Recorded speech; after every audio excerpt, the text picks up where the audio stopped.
Beleza, vamos falar da Macaca, vem na tela. Na 16ª colocação, com 34 pontos, a Ponte Preta precisa de, no mínimo, 4 vitórias nas últimas 8 rodadas para encerrar de vez o pesadelo do rebaixamento. E desses jogos faltantes, 3 são contra equipes que hoje se encontram na zona da degola.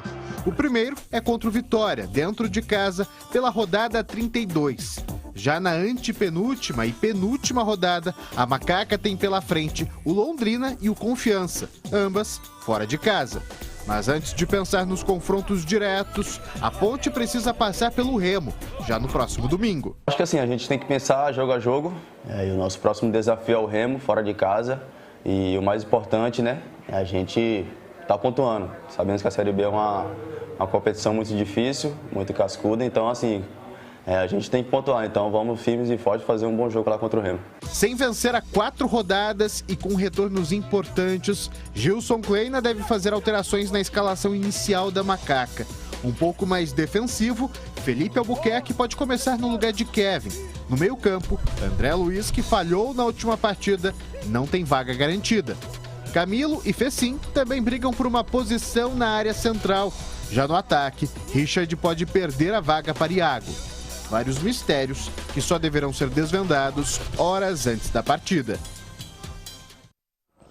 Bom, vamos falar da Ponte Preta, Macaca, Júlio Nascimento. Começo com você, jogo fora de casa, importante. A Ponte vai jogar lá em Belém do Pará, pega a equipe do Remo. Gilson Kleina deve fazer alterações no time.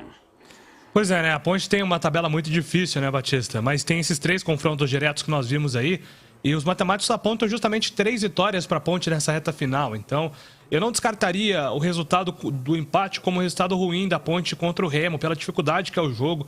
O Remo ainda buscando a pontuação que ele não atingiu dentro do campeonato. Felipe Conceição, um técnico comandante, é muito difícil de ser batido. Então a Ponte vai precisar de muita concentração, né? O Gilson não definiu qual será a plataforma que ele vai adotar nesse jogo. Se um time com 3 volantes, se volta para a formação apenas com um jogador de construção. Então é necessário ter muita concentração, vai ser um jogo bem delicado, mas eu não descartaria o empate como resultado positivo, justamente porque a Ponte enfrenta na sequência a equipe do Vitória em casa.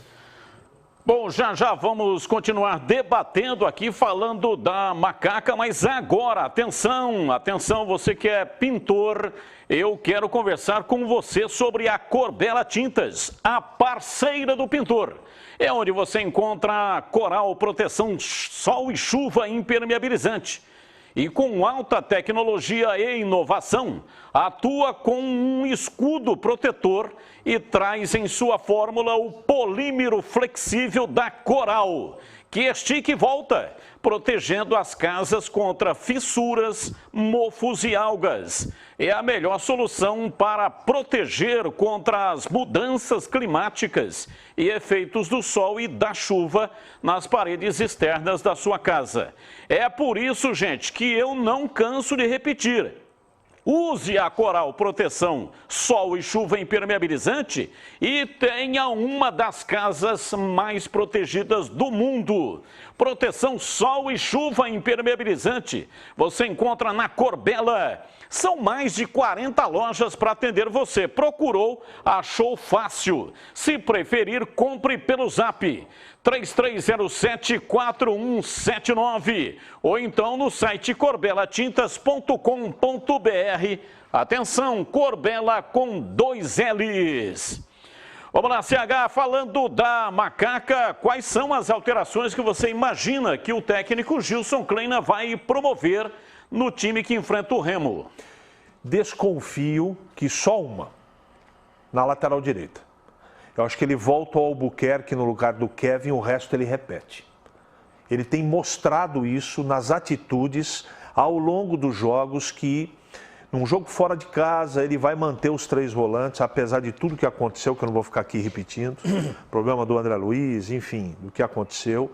Eu acho que ele mantém os 3 volantes, mantém os atacantes. O Richard é um cara que não foi bem também na última partida, mas na cabeça do treinador ele é uma espécie de homem de confiança para recomposição, essa coisa toda.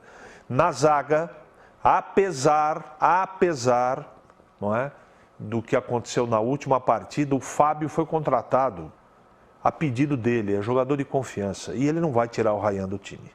Não vai mexer também na lateral esquerda, não tem nem sentido, não é?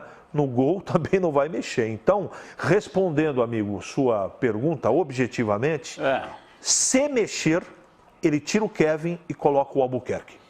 E você, Gleger, quais as alterações que você acha que o treinador vai fazer e o que você faria?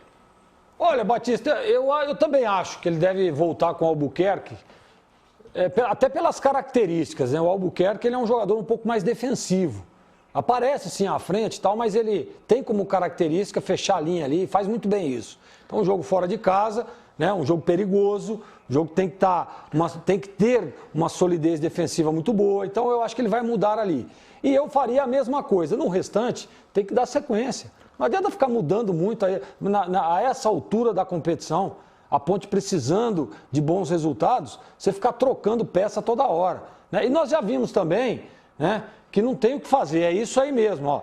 É essa escalação mesmo, os 3 homens lá, Rodrigão, Moisés e Richard, os 3 volantes que eu acho que é importante, ainda mais jogando fora de casa, Leonaldo, Marco Júnior e André Luiz, e a primeira linha, Albuquerque, Fábio e Ryan e o Rafael. Não tem o que mexer, não tem o que mudar, somente dar sequência. Agora, não mudar as peças, mas mudar sim a estratégia de jogo, para tentar surpreender o time do Remo, que vem de 2 derrotas e com certeza, viu, Batista? Vai vir com tudo para cima da Macaca jogando lá no Baianão. O empate não pode ser desprezado, não é jogar para empatar. Jogar para vencer sempre, mas dependendo do que o jogo mostrar, o empate não pode ser descartado.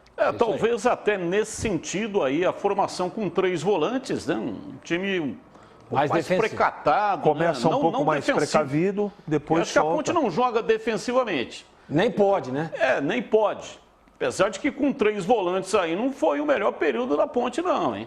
O melhor período da Ponte foi com 2 volantes e um meia. Que fez sim. Fez sim. Mas não esqueça do primeiro tempo. Só que não tem outro para substituir. O Fecinho, esse cara seria o Camilo que... E aí você guarda o Fecinho, né? Para uma estratégia diferente, para um segundo tempo. Não esqueça uma alternativa de jogo. Do primeiro tempo contra o Náutico. 3 volantes, o time foi muito bem, fez 2 gols. Não Mas vamos eu estou esquecer. falando dos números, né? O CH jogou bem... Jogou melhor do que o Náutico, teve mais volume, teve qualidade técnica, mas qual foi o resultado? Não, você tem razão. Eu só estou fazendo uma observação, porque tem muita gente pichando os 3 volantes. Eu não acho que é por aí. Aconteceram várias coisas individualmente falando que impediram que a Ponte pelo menos empatasse contra o Náutico. Eu não sou contra, não. 3 volantes. Eu lembro lá do Grêmio com o Renato Gaúcho.